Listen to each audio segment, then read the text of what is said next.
본 방송에서 제공하는 투자 정보는 투자 판단에 대한 조언입니다. 방송에서 제공하는 주식의 가치, 가격 상승 및 하락에 대해서는 방송사에서 보장하지 않습니다. 실시간 정보 브리핑입니다. 미국 빅테크 고점론에 불안한 서학개미 목표 주가는 올랐다.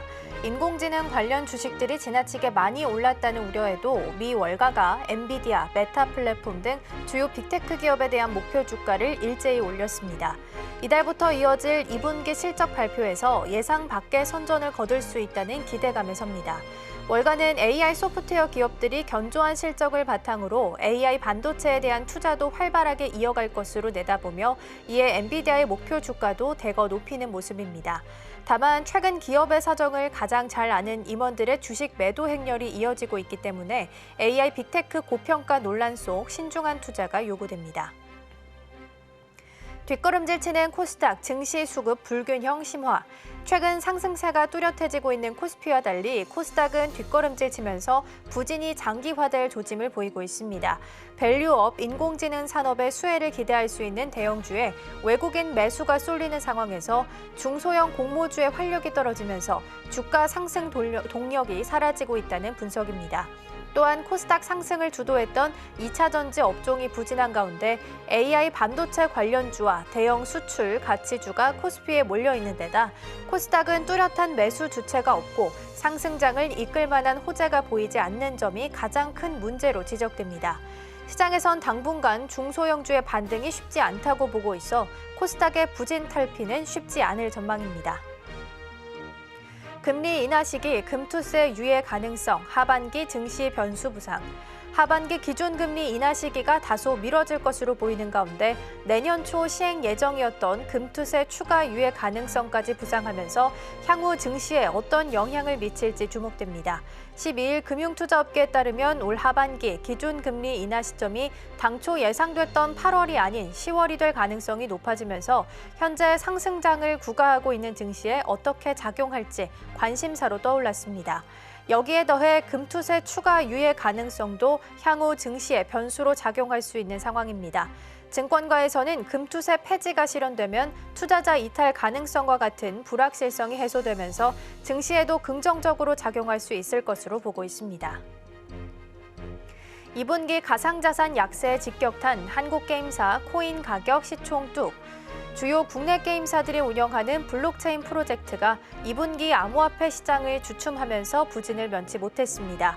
게임사가 운영하는 블록체인 플랫폼의 코인 가격은 지난 몇 달 동안 큰 폭으로 하락하며 투자 심리가 크게 위축되자 게임사들의 주요 프로젝트 발표가 지연되는 상황까지 벌어졌습니다. 결국 게임사들은 시장의 불확실성 속에서도 기술 개발과 프로젝트 내실 다지기에 주력하고 있습니다. 국내 게임사들의 블록체인 프로젝트가 다시 활기를 찾기 위해서는 가상자산 시장의 회복을 바탕으로 혁신적인 기술 개발과 사용자들에게 신뢰를 줄 수 있는 안정적인 서비스 제공이 중요할 것으로 분석됩니다.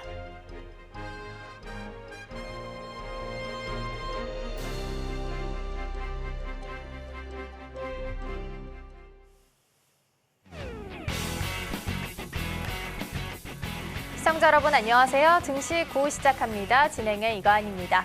어제 우리 양시장은 엇갈리면서 마감을 했습니다. 코스피는 그래도 2890선까지 회복을 해내면서 연중 최고치를 갈아치우는 모습이었고요. 다만 어제 위클리 옵션 만기일이었기 때문에 장중에 변동성이 좀 있는 모습을 보이기도 했습니다.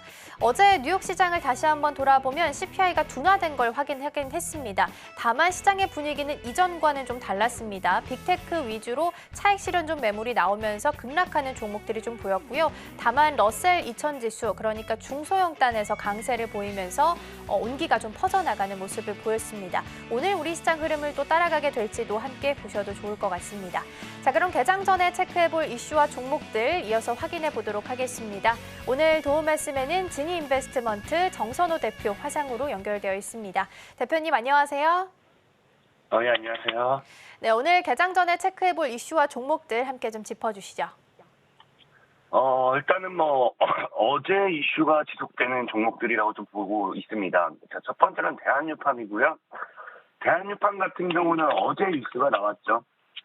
어제 뉴스 나온 게 이제 투자사인 지금 이제 카스피안이라고 해가지고 지금 이제 BNG 광고에서 하루 생산입니다. 하루 생산량 1,000배럴에 달하는 석유를 찾았다라고 하면서 이 석유 관련되어 있는 반사이익으로서 역시나 대한유팜이 엮이게 되는데, 사실 이게 지금 현재 보면은 현재 이 석유라는 이슈는 최근에 이제 국내에서도 그렇고 지속적으로 계속해서 강하게 나와주는 이슈인 것 같습니다. 그러다 보니까 이 아무래도 석유에 대한 부분은 단기간에 끝나야 될 모멘텀이 아니라 장기적으로 봐도 오히려 오르면 올랐지 이게 절대적으로 빠질 만한 모멘텀은 아니다라고 생각해보고 있고, 그렇기 때문에 이제 일단 어제 같은 경우에도 일단 급등이 나왔다가 꼬리를 다는 모습, 꼬리다는 게 지금 보면 아시겠지만 결국에는 지금 현재 이제 윗꼬리를 단 구간이 과거 저항대에서 윗꼬리를 달고 있습니다. 그렇기 때문에 지금 현재 구간은 오히려 윗꼬리 매물 소화하고 주가 올려치는 그런 기대감을 좀 해볼 수 있지 않나 좀 생각해보고 있고요.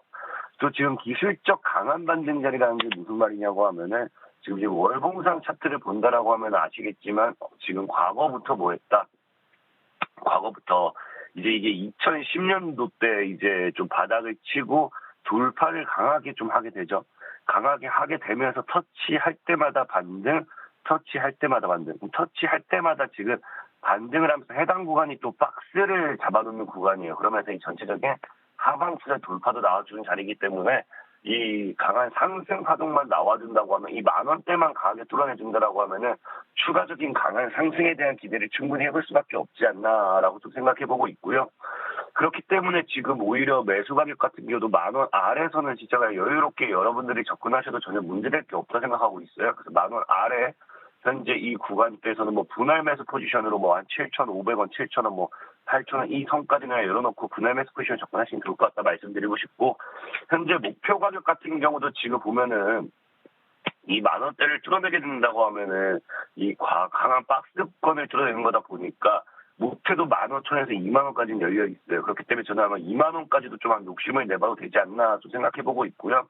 이 손절 가격 같은 경우도 제가 보는 관점에서는 그냥 짧게 현재 이제 8,000원 정도대를 이탈한다라고 하면은 정리하는 거 그렇게 가져가시면 좋을 것 같습니다. 그래서 가격 전략 대한유팜은 그렇게 보시면 좋을 것 같고요. 자, 두 번째로는 이제 이렌시스라는 종목입니다. 이렌시스 같은 경우도, 자, 이렌시스 같은 경우는 여러분들 알다시피 기본적으로 로봇 관련되어 있는 삼성의 삼성 로봇 관련되어 있는 이슈 나올 때마다 감속기 관련되어 있는 부분이나 이런 걸로 좀 많이 올라갔던 종목이죠.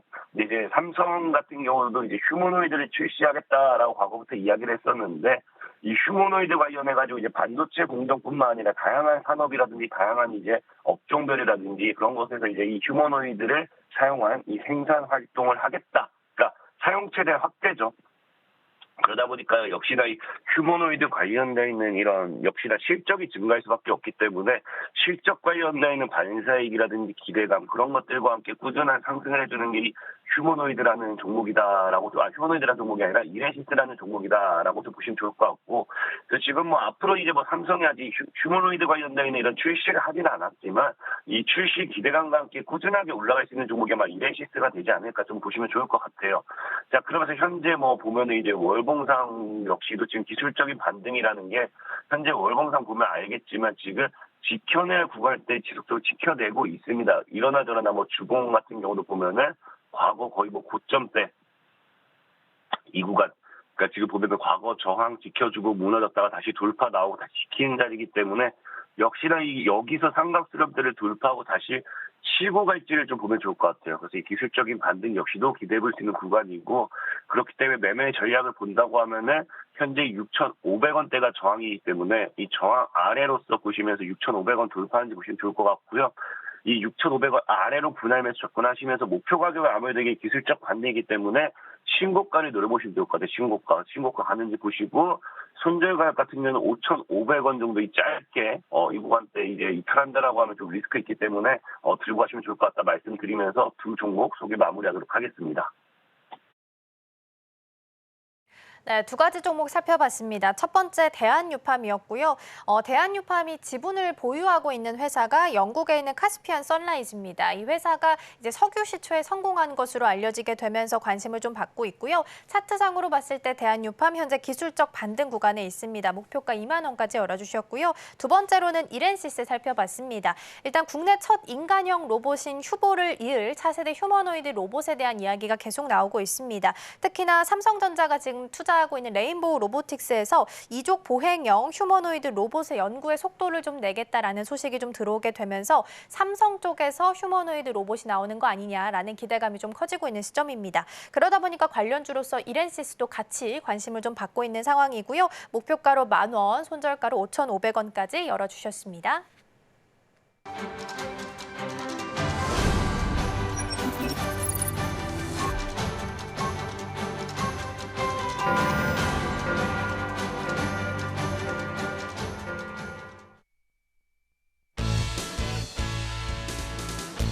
(7월 10일) 금요일 국내 증시 문이 활짝 열렸습니다. 간밤 미국에서는 6월 CPI가 둔화되면서 9월 금리 인하 기대감이 커졌는데요. 하지만 시장은 엇갈리는 모습이었습니다.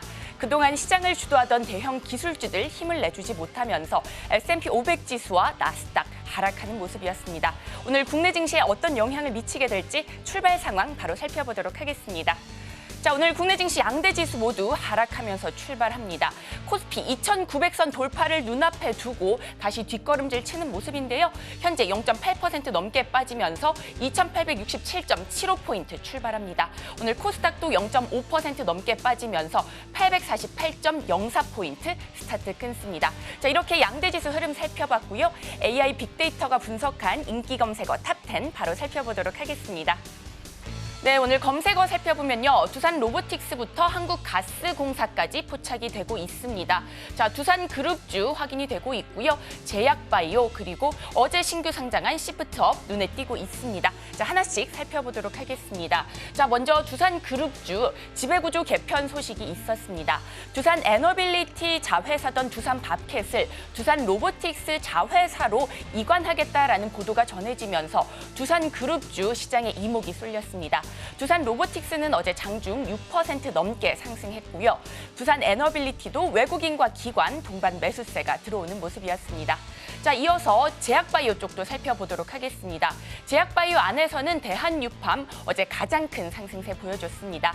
대한유팜이 지분을 보유하고 있는 영국의 석유 회사가 석유 시추에 성공했다라는 소식이 전해지면서 어제 상한가 기록했는데요. 오늘은 어떤 상승세 이어나갈 수 있을지 계속해서 흐름 체크해 보시면 좋을 것 같습니다. 자, 이어서 어제 신규 상장한 시프트업입니다. 개장 직후에 50% 가까운 오름세 보여줬는데요. 하지만 장중 탄력이 떨어지면서 윗골이 달아내는 모습이었습니다. 게임주 안에서는 시총 4위를 기록하고 있는데요. 오늘장 안에서는 어떤 흐름 보이게 될지 계속해서 체크해 보시기 바라겠습니다. 이상 AI 빅데이터가 분석한 인기 검색어 탑10 살펴봤습니다.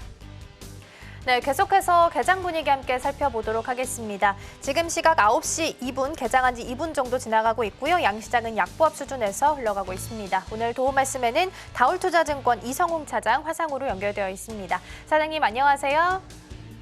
네, 안녕하십니까?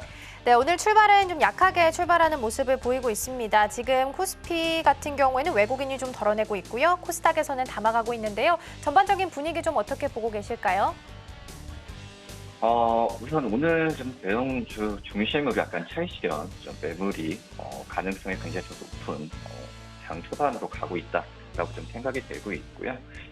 우선 가장 중요했던 게 이제 6월 CPI 쪽에서의 시장 예상보다도 좀 약간 좀 하회한 그런 모습을 좀 보여주었는데, 그러면서 이제 미국 증시도 이제 지수별로 종목별로 엇갈린 모습을 좀 보여주고 있는 상황에서 오늘 우리나라 증시 같은 경우에도 특별한 어떤 상승에 대한 모멘텀은 좀 제한적으로 가지 않나라고 좀 생각이 되고 있습니다. 특히 이제 이 테슬라, 엔비디아 쪽에서의 차익에 대한 부분 차익이라고 좀 볼 수 있겠는데, 이 차익 실현에 대한 매물이 그대로 지금 오늘 장 초반은 삼성전자나 SK하이닉스 뭐 이런 기업들에 대한 부분 또 현대차 쪽으로 좀 가지 않나라고 좀 생각이 되고 있고요.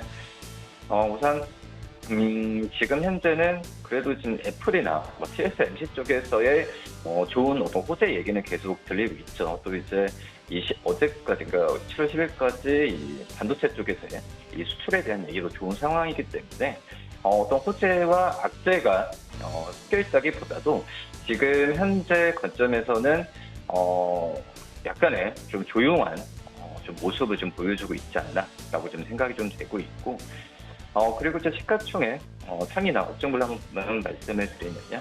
우선 코스피 같은 경우에는 상승폭이 큰 종목 업종, 이제 섬유 의복 업종이라고 좀 볼 수 있겠는데, 오늘 FNF가 3.21% 지금 상승세를 보여주고 있고요. 대한당직 3.11%, 한세스럽 1.94%, 한섬이 0.23%의 상승세를 보여주고 있고, 그리고 건설 업종 같은 경우에도 상승 여력이 좀 나와주고 있습니다.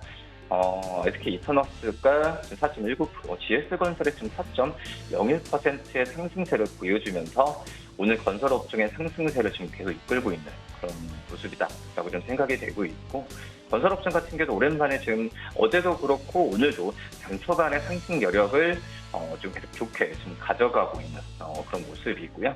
아직까지 이제 건설 업종 같은 경우에는 실적에 대한 전망이 밝다라고 좀 단언할 수는 없죠. 뭐 원가율이나 또 이제 그 여러 해외 쪽에서의 사업 부분이 1분기만큼의 그런 2분기 때 이어지는 부분은 지금 증권사 시중치 좀 낮게 보는 그런 상황이라고 좀 볼 수 있겠고요. 뭐 하지만은 주가가 과도하게 좀 많이 떨어진 저평가 구간이라는 좀 인식은 좀 있다라고 좀 생각이 되고 있습니다. 그리고 이제 상반기보다는 하반기 때의 기대감을 좀 증권사 쪽에서도 좀 가져가는 모습이라고 좀 말씀드릴 수 있겠고요. 그래서 뭐 수주 잔고나 여러 가지 부분에 있어서는 이 건설사마다 뭐 틀리겠지만 지금 대형 건설사를 중심으로 한 수주는 좀 회복 과정이 좀 있다라고 좀 생각이 되고 있거든요. 뭐 그런 점에서 본다고 하면은 저도 이제 연말이라기보다도 내년 초를 좀 대비한다면은 주가랑 지금 현재 증권사들이 예측하는 내년의 실적 비례하고 봤을 때도 좀 괴리율의 면에서는 저평가가 지금 있는 그런 상황이지 않나라고 좀 판단되고 있고요. 그렇기 때문에 건설업종은 지금 오르는 부분은 제가 봤을 때는 저가 매수에 의한 기술적 유동성이 좀 들어오고 있지 않나라고 좀 생각이 좀 되고 있습니다. 그리고 이제 업종으로 본다고 하더라도 이제 뭐 전기전자 지금 이 약간의 미국 쪽에서도 빅테크 기업을 중심으로 한 좀 차익성이 좀 나왔는데 최근에 좀 많이 올랐었죠. 뭐 오른 부분에 있어서 지금 이제 SK하이닉스도 3.94%, 삼성전자도 2.63% 하락폭을 좀 키우는 모습을 나타내주고 있고, 그리고 반도체 장비 기업들도 차익성이 나와주고 있습니다. 지금 이수테타시스가 5.13%, 그리고 DB하이텍이 2.96%의 하락세를 보여주고 있어서 오늘 이 미국 시장을 뭐 그대로 좀 영향을 가져가지 않나라고 좀 생각이 좀 되고 있고요. 그리고 이제 그 시가총액 상해 종목별로 본다고 하더라도 역시 말씀드렸듯이 삼성전자, SK하이닉스가 좀 하락폭을 지금 크게 지금 키우고 있는 모습 나타내지고 있고요. LG에너솔루션 0.8% 하락, 삼성바이오로스는 0.25% 상승세를 보여주고 있고요. 그리고 현대차와 기아 같은 경우에도 하락폭은 크진 않지만은 현대차 1.08%, 그리고 기아가 0.16% 하락세를 보여주면서 종목별로 또 섹터별로 차별하는 시가총액 상해 종목 위주로 나오는 그런 모습이고요. 오히려 우선 셀트리온 지금 1.45% 상승세를 보여주고 있고, KB금융이 2.69% 상승세를 좀 보여주고 있는 점이 특징적인 상황이고, 은행주도 장 초반에 상승 여력을 좀 크게 다른 섹터 대비해서 가져가는 모습이 지금 눈에 띄게 나타난다라고 말씀을 드릴 수 있겠고요. 그다음에 코스닥 기업들 같은 경우에도 살펴보면은 에코프로비엠이 0.26% 상승, 알테오젠 0.74% 하락세를 좀 보여주고 있고, HLB가 지금 3.23% 하락세를 좀 보여주면서 이 차익에 대한 부분에 있어서 오늘도 HLB가 좀 나와주고 있지 않나라고 좀 생각이 되고 있습니다.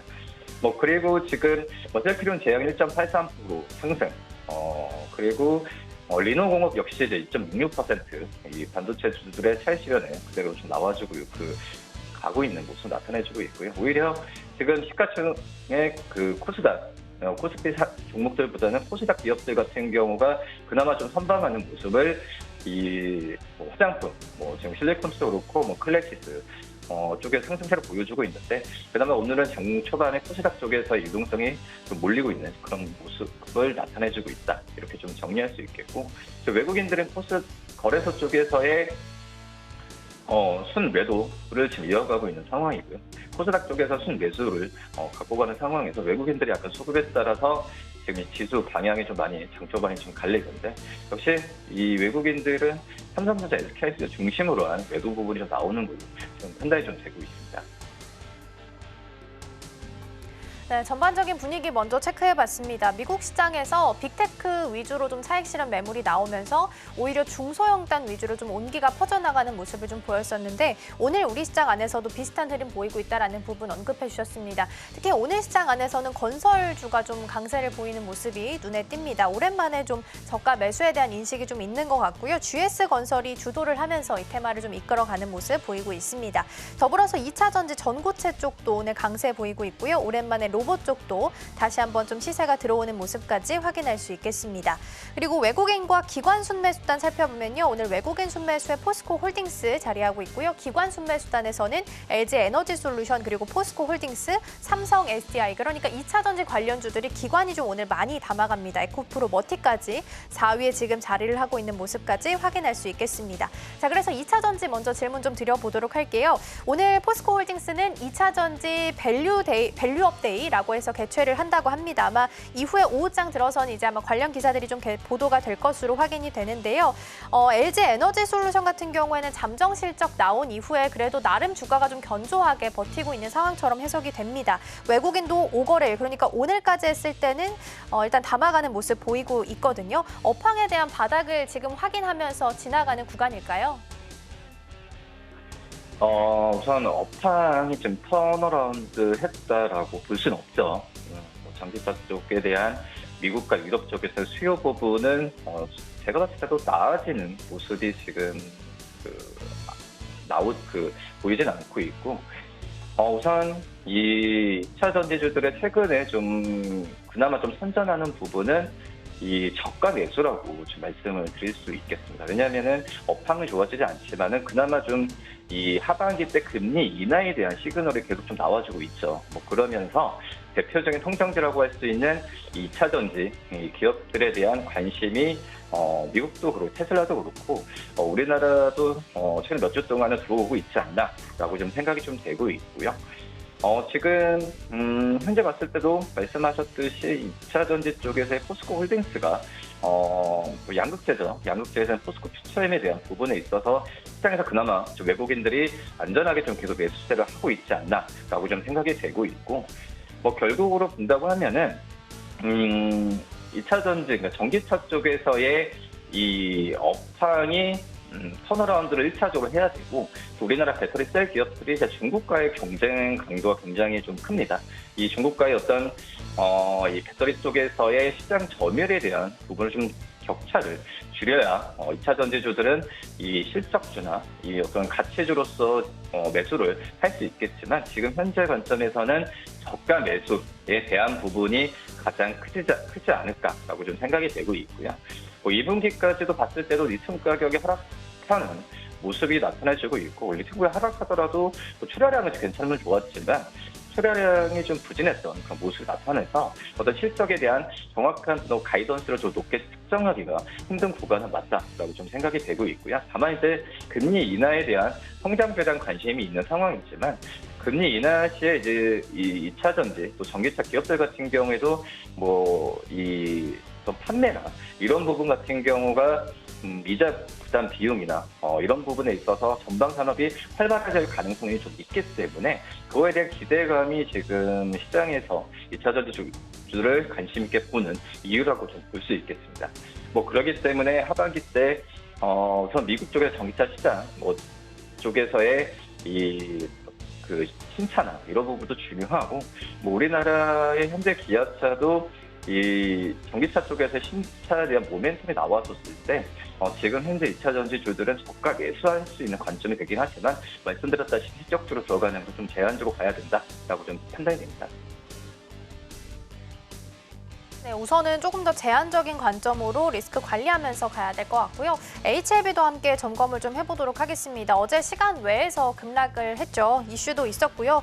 일단 공식 블로그에 먼저 글을 올렸는데요. 리보세라니 병용요법 허가 재심사에 있어서 신청 허가를 원래는 10월 정도로 생각을 했었는데 그거에 대한 언론 보도에 대해서 수긍하는 입장을 좀 취하지 않다 보니까 투자자들이 우려하는 목소리가 나오게 됐고 시간 외에서 그룹주가 급락하는 모습을 좀 보였습니다.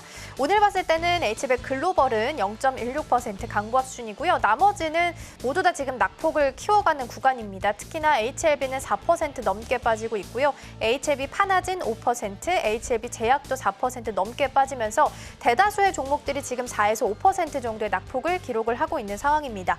HLB 그룹주 앞으로 좀 어떻게 점검을 해 나가야 될까요? 우선 HLB는 저는 이제 보유자 영역에서 좀 접근하시는 게 낫다라고 좀 생각이 되고 있고요.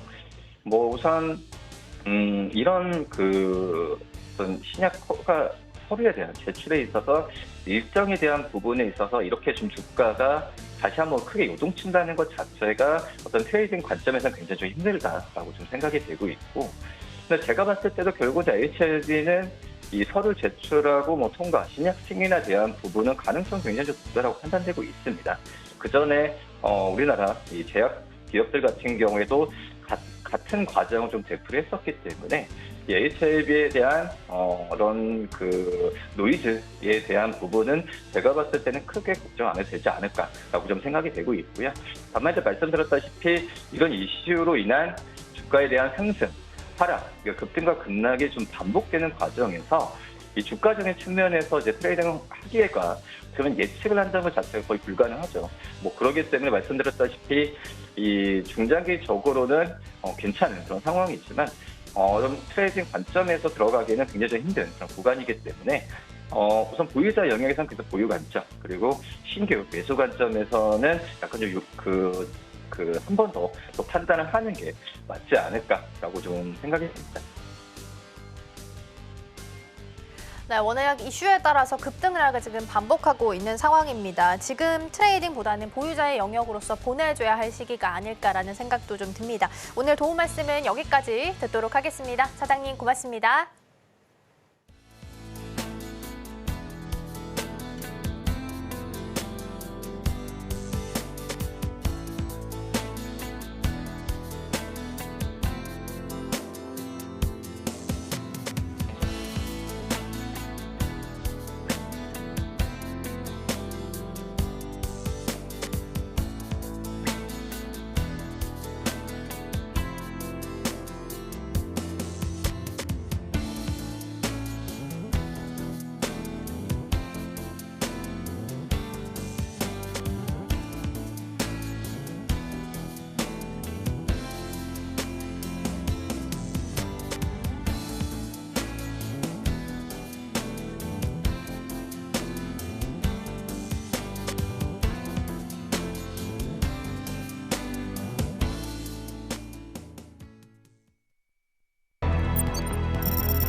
네, 따라가 말아 시작해 보도록 하겠습니다. 오늘 도움 말씀에는 ISS 김태성 본부장 자리해 주셨습니다. 본부장님 어서 오세요. 네, 안녕하세요. 네, 시장은 견조하게 잘 버티고 있는 것 같긴 합니다만 네. 전반적인 분위기 좀 어떻게 보고 계셨을까요? 어제 M7 그러니까 나스닥 지수 조정폭 보고 아마 아침에 많이들 좀 맞아요. 놀라셨을 것 같아요. 저도 어제 이제 실시간으로 시장을 좀 보고 있는데 굉장히 좀 불편하더라고요. 근데 정말 다행스러운 것은 뭐냐면 M7 종목에서의 차익 매도라든지 실망 매도 물량이 나와서 미국 증시에서 아예 엑시트를 했다라면 혹은 채권 시장으로 혹은 다른 시장으로 옮겨갔다라면 굉장히 위험했을 법한 하루였습니다. 하지만 반대급부로 그동안 오르지 못했던 중소형 관련 지수인 러셀 지수가 굉장히 폭발적인 상승력을 좀 보여줬기 때문에 어느 정도 좀 안도할 수 있는 흐름이었다라고 좀 말씀드릴 수 있을 것 같고요. 가장 중요한 건 올해 들어오면서 나스닥 지수가 대략적으로 약 20% 상승한 반면에 그동안 러셀 지수 같은 경우에는 5%밖에 상승을 못했거든요. 이건 이제 우리나라 시장으로 가지고 와서 대입을 해보면 코스피는 올라갔는데 마치 코스닥이 오르지 못하는 그러한 모습이었다라고 좀 보시면 될 것 같고요. 일단 지수 간의 키 맞추기 형태에 따라서 물론 어떤 종목을 가지고 있느냐에 따라서 오늘 속상하신 분들도 있겠습니다만 있습니다만 나스닥 증시 혹은 필라델피아 반도체 지수가 하락한 것 대비해서 오늘의 출발 이 정도는 저는 굉장히 양호하다라는 의견을 한번 드려보도록 하겠고요. 그동안에 이제 반도체 IT가 지난해 3분기부터 4분기 그리고 올해 상반기 내내 주도를 하면서 반대급부로 지금 소외받았던 종목의 반등세를 오늘 한 번 더 확인해 볼 수 있는 날이 아닌가. 대표적으로 뭐 제약바이오 그리고 2차 전지 그 외 섹터들 저는 두루두루 오늘 살펴볼 곳들이 굉장히 많다라는 의견을 한번 드려보도록 하겠습니다.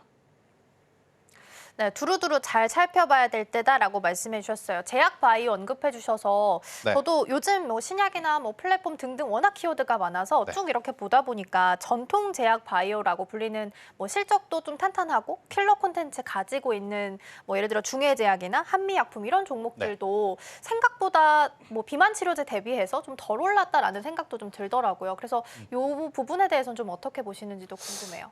아마 이 기업들이 덜 올랐다라는 표현보다 비만 치료제가 비이상적으로 너무 많이 빠르게 네. 급등했다라는 생각이 듭니다. 저는 개인적으로 일라이릴리라든지 노보노디스크 그러니까 글로벌 기업들의 상승에는 저도 전적으로 동의하는 바입니다.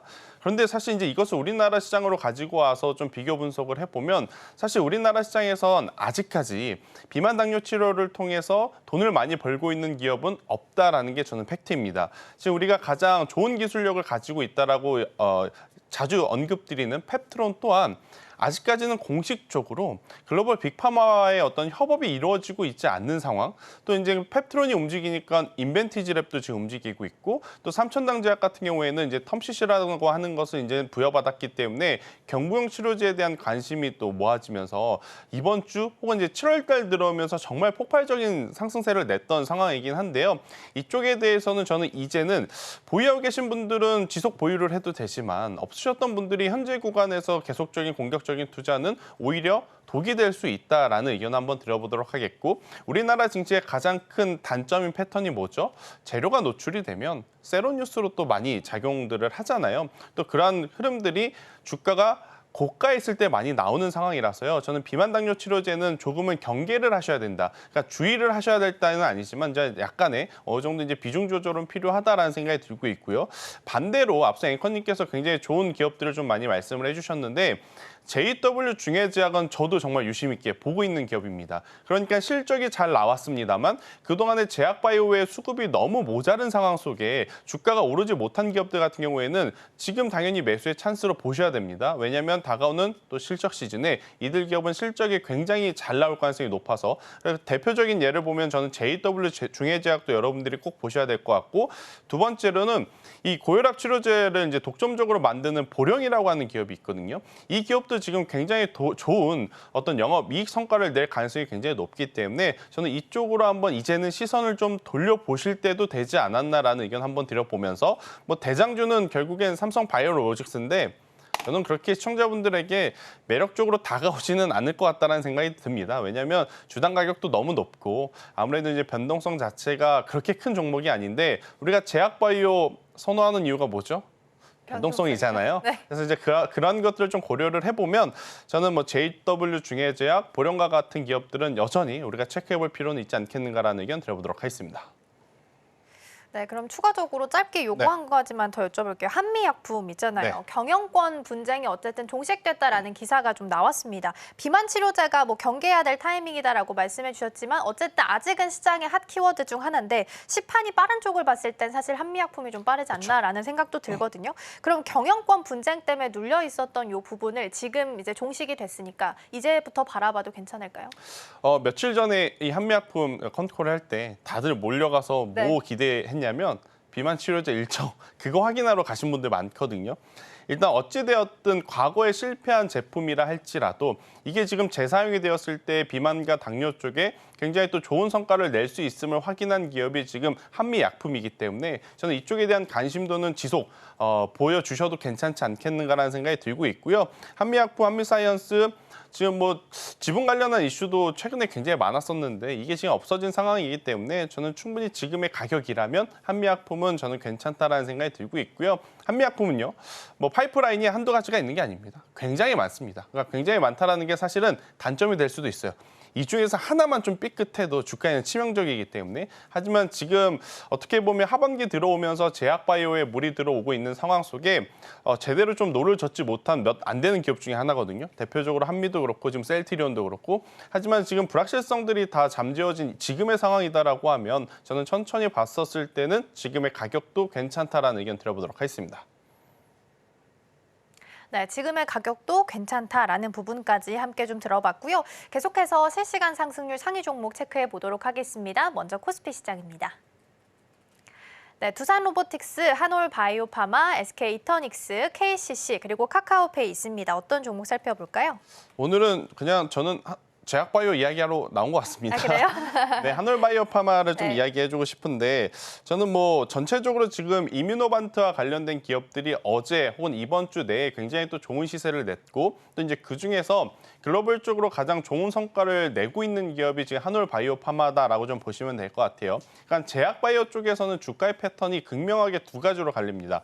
펩트론이 우리에게 보여줬다시피 혹은 인벤티지랩이 우리에게 보여줬다시피 기대감 하나만으로 폭발적인 성장 혹은 주가의 상승세를 보여주는 기업이 있는 반면 JW 중해제약 아니면 제가 지금 말씀드린 한올바이오파마처럼 수출 데이터라든지 숫자를 보면서 천천히 움직이지만 한번 추세가 잡히게 되면 굉장히 또 우상향을 길게 해주는 그런 패턴을 이제 보이는데 저는 한올바이오파마 같은 경우에는 단순히 기대감이 아닌 성과로서 그리고 이제 경쟁사 제품이 승인은 받긴 했지만 혹은 결과치를 우리에게 보여주긴 했지만 한올바이오파마와 지금 협업하고 있는 기업 기준으로 대비해서는 굉장히 좀 모자른 성과를 좀 발표를 했어요. 그래서 저는 오히려 반대급부로 오늘 한올바이오파마가 추가적인 강세도 이루어질 가능성이 높다라는 생각이 들어서요. 이쪽에서의 이제 흐름도 우리가 지켜볼 만하다라는 의견 드려보도록 하겠습니다.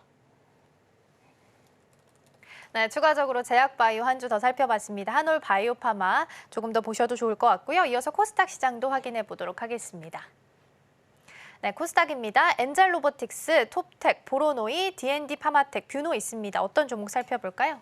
보로노이 이야기를 좀 갈까요? 해보도록 네. 하겠는데요. 일단 보로노이는 제약 플러스 AI 신약 개발이다라고 좀 보시면 됩니다. 그러니까 신약 개발의 가장 중요한 것은 딱 두 가지가 있는데 첫 번째는 시간, 그러니까 기관과 두 번째로는 코스트, 돈인데 지금 일반적인 임상시험 기간을 평균적으로 내보면 짧으면 7년이고요. 길면 15년 걸린다라고 합니다. 그런데 만약 이러한 어떤 시험 테스트를 AI를 통해서 진행을 한다면 이게 절반으로 확 줄어든다라는 이야기가 있어요. 그러니까 임상시험 기간 테스트가 기간이 줄어들면 줄어들수록 거기에 들어가는 비용 또한 획기적으로 지금 줄어든 상황이기 때문에 저는 어떻게 보면 보로노이와 같은 플랫폼사들도 충분히 성장할 수 있는 확실한 고객사만 있다라고 하면 굉장히 높은 성장세를 보일 수 있는 기업이다라고 좀 보여지고 일단 비교 기업으로는 신테카바이오라고 하는 기업이 있습니다. 그런데 이제 신테카바이오 같은 경우에는 플랫폼은 보유하고 있지만 아직 고객 유치를 했다라는 이야기가 없어서 보로노이는 이렇게 가는 반면에 신테카바이오는 아직 주가가 움직이지 못하고 있는 상황이거든요. 이럴 때는 그래도 가는 쪽을 저는 더 봐야 되기 때문에 보로노이에 대한 추가 관심도 한번 기대해 볼 법하다라는 의견을 드려보도록 하겠습니다. 네, 완벽하게 코스피, 코스닥 다 제약바이오로 이야기 나눠봤고요. 가는 쪽을 조금 더 봐도 좋지 않을까 싶습니다. 자, 그럼 계속해서 서울경제 AI가 주목하고 있는 오늘의 공략주들 확인해 보시죠. 국내 증시 양대 지수 혼조 양상 보이는 가운데 이런 상황 속에서도 강하게 탄력받을 수 있는 종목들 공략해보고 싶으시다면 매일 아침 서울경제TV AI, 세나의 포착 종목들 확인하시고 전략 세워가시면 좋을 것 같습니다. 자, 그렇다면 오늘 세나가 포착한 종목들 하나씩 열어보도록 하겠습니다. 자, 먼저 첫 번째 종목은 영업무역입니다. 아웃도어 전문 업체죠. 증권가에서는 영업무역의 OEM 부문 매출 성장률이 하반기에 회복될 것으로 전망했습니다. 투자 의견은 매수, 목표가는 52,000원으로 유지했습니다. 자, 점수도 바로 살펴보도록 하겠습니다. 자, 실적은 75점 기록했고요. 신호 강도와 차트는 85점, 수급과 모멘텀은 80점 받으면서 총 종합 점수 81점으로 포지션 매매 가능하다라는 것을 확인해 볼 수 있습니다. 자, 그렇다면 오늘장 흐름은 어떤지 바로 살펴보겠습니다. 자, 오늘장 안에서는 2.9%, 3% 가까이 오름세 보여주고 있습니다. 기관의 매수세 무려 12거래일 연속 들어오고 있는데요. 오늘도 장중 수급 변동성 유의해 보시면서 매매 전략 세워보시면 좋을 것 같습니다. 자, 이어서 다음 종목도 바로 열어보도록 하겠습니다. 자, 다음 종목은 포스코 홀딩스입니다. 자, 칠레산 리튬에 대해서 미국 IRA 혜택이 있을 것이다라는 보도가 나왔습니다. 칠레 리튬 개발을 추진하고 있는 포스코 그룹주 수혜를 받을 것이다라는 전망 속에 어제 시장의 이목이 집중됐었는데요. 포스코 홀딩스는 장중 6%, 포스코 퓨처엠은 4%대 강세 나타내기도 했습니다. 자, 점수도 바로 살펴보도록 하겠습니다. 자, 실적은 75점 기록했고요. 수급은 90점, 신호 강도와 차트, 모멘텀은 모두 85점 기록하면서 총 종합 점수 84점으로 포지션 매매 가능하다라는 것을 확인해 볼 수 있습니다. 자, 오늘장 흐름은 어떤지 바로 살펴보도록 하겠습니다. 네, 오늘장 흐름 1% 넘게 빠지고 있습니다. 38만 7,500원에 거래되고 있고요. 어제는 외국인과 기관의 동반 매수세 들어왔는데 오늘은 장중 어떤 변동성 나타나게 될지 계속해서 흐름 잘 체크해 보시기 바랍니다. 자, 이어서 마지막 종목도 바로 살펴보도록 하겠습니다. 자, 마지막 종목은 LG화학입니다. 자, 증권가에서는 LG화학에 대해서 2분기 실적이 예상치를 웃돌 것이다라고 전망을 하기도 했습니다. 판매량이 전분기 대비 20%가량 증가하고 또 원달러 환율 상승 효과까지 더해지면서 이익 개선이 가능할 것이다라고 분석을 하기도 했는데요. 특히나 화학사업 2분기 영업이익은 전분기 대비 흑자 전환이 예상된다라고 전망을 내놨습니다. 자, 점수도 바로 살펴보도록 하겠습니다. 점수 실적과 모멘텀 85점 기록했고요. 수급과 차트는 80점, 신호 강도는 90점 기록하면서 총 종합 점수 84점으로 포지션 매매 가능하다라는 것을 확인해 볼 수 있습니다. 자, 오늘장 흐름은 어떤지 바로 살펴보겠습니다. 네, LG화학 오늘 보합입니다. 36만 6,500원에 거래되고 있고요. 어제는 외국인과 기관의 동반 매수세 들어왔는데 오늘은 어떤 수급 변동성 나타나게 될지 계속해서 잘 체크해 보시면 좋을 것 같습니다. 자, 이상 세나가 포착한 종목들 살펴봤습니다. 네, 계속해서 서울경제 AI가 주목하고 있는 오늘의 테마들도 함께 살펴보도록 하겠습니다. 함께 보시죠. 우선 가장 윗단에는 원전이 자리를 하고 있습니다. 다음 주 17일 날 예정되어 있는데요. 이제 체코의 원전 수주 결과 나올 것으로 예상되고 있고요. 오늘 인터넷 대표주라고 해서 카카오랑 네이버가 오늘 오랜만에 강세 보입니다. 카카오 3%, 네이버가 지금 2.8% 정도 강세 보이면서 움직이고 있고요. 오랜만에 건설주도 오늘 이름을 좀 올렸습니다. 아무래도 미국 시장에서 러셀 2000 지수가 올라가다 보니까 그러니까 중소형단까지 온기가 좀 퍼지다 보니까 오늘 우리 시장 안에서도 좀 소외받았던 쪽에서 강세를 좀 보이는 흐름입니다. 자, 그렇다면 본부장님 이 중에서는 어떤 테마를 좀 보면 좋을까요? 원전 이야기를 좀 하고 싶고요. 사실 이제 원전보다도 두산 이야기를 오늘은 좀 중요하죠. 해야 될 것 네. 같아서 제가 의도적으로 앞서서 코스피 코스닥에서 두산 로보틱스와 아, 그래서 빼셨군요. 네, 엔젤 네. 로보틱스를 좀 뺐는데 네. 어제 이제 장 마치고 나서 이제 공시가 나오면서 많은 분들이 지금 이게 그럼 과연 누구에게 더 유리할까라는 고민을 좀 많이 하실 것 같아요. 일단 결과론적으로 보면 두산밥켓은 이제 자진 상장 폐지를 하는 그리고 이제 두산 에너빌리티 밑으로 아무래도 이제 두산 퓨얼셀이 지금 들어가게 되어 있고 그리고 이제 두산 같은 경우에는 좀 뭐 여러 가지 다양한 사업을 하고 있지만 두산 로보틱스 밑으로 가장 중요한 지금 두산 밥켓이 들어간다라는 게 핵심 포인트다라고 좀 보시면 될 것 같습니다.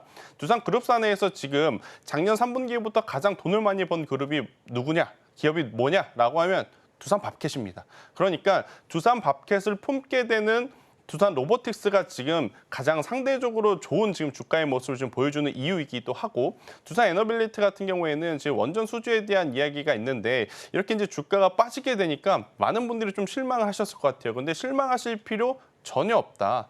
지금 두산 밥켓이 두산 로보틱스 밑으로 들어간다고 두산 에너빌리티의 어떤 기술적인 게 문제가 있느냐? 수주가 잘못되었느냐? 누군가에게 돈을 나눠줘야 되느냐? 그건 절대 없습니다. 그러면 이게 지금 가격적인 메리트가 생긴 기회다라고 좀 보시는 게 좋을 것 같고요. 그렇다라고 하면 원전에 대한 기대감을 가지고 있으신 분들은 저는 지금의 두산 에너빌리티는 충분히 공략 가능하다라는 의견. 만약 우리가 체코 수주를 하게 되면 체코 안에 두산은요. 두산 스코다 파워라고 하는 기업을 가지고 있어요. 그렇기 때문에 가장 또 돈을 많이 벌어 들일 수 있는 구조를 가지고 있는 기업이라서요. 저는 원전 그리고 지금 두산의 어떤 구조 개편 관련해서 구조 개편 관련해서는 두산 로보틱스가 우위이지만 그렇다고 해서 두산 에너빌리티의 지금의 조정을 너무 보수적으로 저는 볼 필요는 없다라는 의견 한번 드려보도록 하겠고요. 두산 로보틱스, 그러니까 지금 로봇에 또 새로운 뉴스들이 속속들이 좀 나오고 있지 않습니까? 그래서 이제 추가적인 상승세도 좀 기대해 볼 만하지 않겠는가라고까지 한번 정리 드려보도록 하겠습니다. 네, 두산 에너빌리티가 원전 쪽에서는 그래도 가장 대장주로 좀 움직이고 있기 때문에 조직 개편과 관련해서 전반적인 흐름을 좀 짚어봤습니다. 네, 본부장님, 네. 그 원전 쪽은 항상 이제 수주에 대한 기대감으로 가는 거잖아요. 그러다 보니까 만약에 혹시나 몰라서 안 됐을 경우를 대비해서 만약에 지금 반등을 준다면 좀 차익을 실현하고 가야 될까요? 솔직하게 이야기 드리면 네. 안 되면 빠르게 던지셔야 됩니다. 나와야 만약에 된다? 안 되게 되면 네. 최소 2자릿수 하락들이 지금 예상이 되어 있기 때문에 왜냐, 지금 원전주들 같은 경우에는 2009년 이후로 단 한 번도 지금 해외에 대한 모멘텀이 없었다가 거의 이제 15년 만에 다시 이제 오는 해외의 모멘텀이란 말이에요. 그런데 이제 이러한 모멘텀 자체가 갑자기 털썩 주저앉게 된다라고 하면 기대감 때문에 올라왔던 주가들 굉장히 많죠. 대표적으로 우리 기술, 이러한 기업들은 최근에 거의 한 30%, 40% 올랐어요. 상한가도 올라가고. 그런데 만약 여기서 좋지 못한 소식이 들려온다? 당연히 변동성이 커질 수 있기 때문에 지금 원전주들 같은 경우에는 뉴스에 굉장히 민감하게 좀 반응을 하셔야 될 것 같고요. 만약에 예를 들어서 안 된다 그랬을 때는 대응을 해야 되지만 된다 했는데 새로운 뉴스로 작용을 해서 조정이 나온다? 저는 그때는 뭐 대응하실 분들은 하셔도 되지만 더 사시는 게 맞지 않을까? 오히려 정말 오랜만에 수주고 3조도 아닙니다. 30조입니다. 그 30조를 우리나라 기업들이 다 받을 수는 없겠지만 그것을 이제 최소한으로 잡아도 우리나라 기업들이 약 15조에 대한 금액은 받아낼 수 있는 그러한 계약이기 때문에 저는 원전주들 같은 경우에는 지금 보유한 가격 그리고 앞으로 나오는 뉴스 플로우에 따라서 조금 각기 다른 매매 전략에 조금은 유연하게 대응을 하고자 하는 전략을 미리 고민을 해보시는 게 맞지 않겠는가라는 의견을 드려보도록 하겠습니다. 네, 결과가 안 좋게 나온다면 빠르게 나와야겠지만 만약에 새로운 뉴스로 작용을 해서 조정을 겪게 된다면 그때는 오히려 조정 시 매수 관점을 좀 보셔도 좋을 것 같습니다. 오늘 도움 말씀은 여기까지 듣도록 하겠습니다. 본부장님 고맙습니다.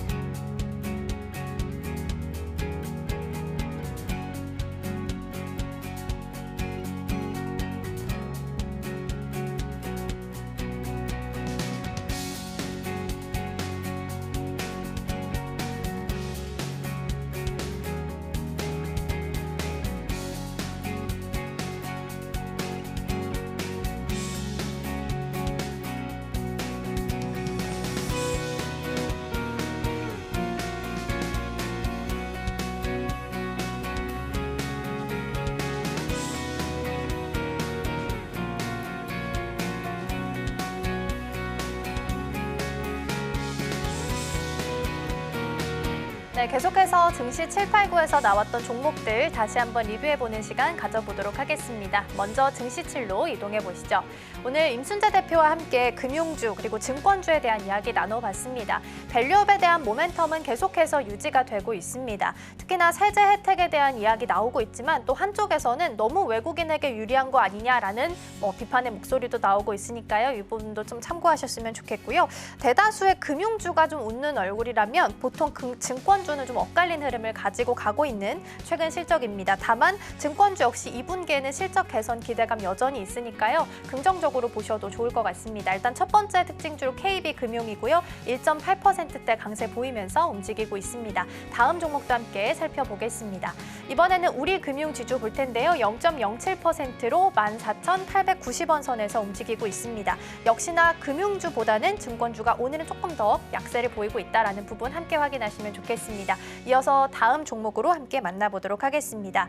증시 8에서 우리 최충성 전문가님의 1라운드 승부주였습니다. 바이넥스 살펴봤는데요. 미국의 국방수권법에 있어서 이 바이오 보안법이 좀 빠지게 되면서 바이넥스는 한번 주가가 출렁였던 적이 있습니다. 다만 이게 오히려 규제 범위를 좀 확대하기 위해서 그랬다라는 이야기도 나오고 있기 때문에 좀 더 긍정적인 포인트 보셔도 좋을 것 같고요. 무엇보다 이 바이오 보안법은 어쨌든 올해 안에는 통과될 것으로 예정되고 있기 때문에 조금 더 장기적인 관점으로 끌고 가셔도 좋을 것 같습니다. 바이넥스 오늘장 안에서는 3.8% 정도 조정 겪고 있고요. 지금 목표가는 23,000원까지 열어주셨습니다. 다음 종목 함께 보도록 하겠습니다.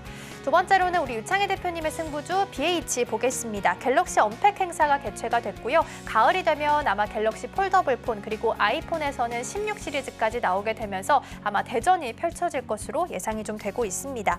그러다 보니까 AI가 탑재되는 온디바이스 AI까지 계속해서 관심 가져보자. 부품주도 관심 가질 때 됐다라는 부분 언급해 주셨고요. 동사 같은 경우에는 애플과 삼성에 모두 부품을 공급하고 있는 기업입니다. 그리고 폴더블 디바이스 가격이 올라가게 된다면 가치 수혜를 받을 수 있다라는 부분 언급해 주셨고요. 1.2% 하락하면서 오늘은 24,600원 선에서 거래되고 있습니다. 이어서 증시 구로 이동해 보도록 하겠습니다. 먼저 두산 에너빌리티 살펴볼 텐데요. 어제 장 마감한 후에 두산에서 조직 개편안에 대해서 발표를 한 바 있습니다. 그러면서 오늘장 안에서 그룹주별로 조금 희비가 엇갈리면서 가고 있는데요. 원전 대표하고 있는 두산 에너빌리티 같은 경우에는 오늘 6.6% 정도 하락을 하고 있습니다. 다만 이제 17일 날 체코 원전 수주에 대한 결과가 나올 거기 때문에 이 부분도 좀 참고하셨으면 좋겠고요. 다음 종목 마지막으로 함께 보도록 하겠습니다. 우리기술도 함께 보겠습니다. 원전하면 대표적인 관련주죠. 오늘 1.09% 상승하면서 2,785원 선에서 거래되고 있습니다. 오늘 브리핑은 여기까지 전해드리겠습니다. 오늘의 핵심 살펴보겠습니다. 오늘 코스피 2,867선에서 출발해 외국인의 매도세 속 하락 흐름 이어지고 있습니다. 정선호의 2주식으로는 대한유팜, 이렌시스 짚어주시고요. 지금 이 섹터로는 원전 쪽 살펴봤습니다. 네, 저희가 방송 중에 제공해드린 정보는 투자 판단을 위한 조언일 뿐 해당 종목의 가치와 수익률은 보장하지 않습니다. 저희는 다음 주 월요일 더 다양한 소식 준비해서 돌아오겠습니다. 시청해주신 여러분 고맙습니다.